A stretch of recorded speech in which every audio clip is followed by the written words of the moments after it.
হুসাইনের প্রেমিকরাও যদি মাথায় টুপি না রাখে, আপনি ইন্টারনেটে সার্চ দেন শার্ট অফ প্রফেট মুহাম্মদ সাল্লাল্লাহু আলাইহি ওয়াসাল্লাম, শার্ট অফ হুসাইন রাদিয়াল্লাহু তাআলা আনহু, ইন্টারনেটে সার্চ দিয়ে দেখবেন ওনার জামাটা কি ছিল। আরে তুমি হুসাইনি প্রেমিকটা তো তারাই যারা হুসাইনের মতো জামা পরে, হুসাইনি প্রেমিকরা তো তারাই যারা হুসাইন রাদিয়াল্লাহু তাআলা আনহুর মতো টুপি পরে, পাগড়ি পরে, মেসওয়াক করে, নবীর সুন্নাহকে আঁকড়ে ধরে, তারাই তো হুসাইন প্রেমিক। ঠিক কিনা বলেন? ঠিক কিনা বলেন? এই জন্য আমরা কাকে ভালোবাসতে হবে, কার কথা স্মরণ রাখতে হবে, কার প্রেমিক হতে হবে, কার ফলোয়ার হতে হবে।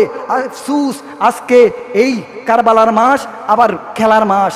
কি কারবালার মাস আবার বিশ্বকাপ খেলার মাস, কিন্তু অনুসরণ যদি করা হয় বিশ্বকাপ প্লেয়ারদের, তাহলে কি তা মেনে নেওয়া যায়?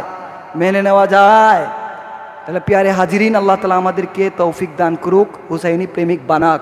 তাদের ভালোবাসা, তাদের মহব্বত মুখে না অন্তরে না লিবাসে, সব মিলিয়ে তাদের ভালোবাসা। ঠিক কিনা বলেন?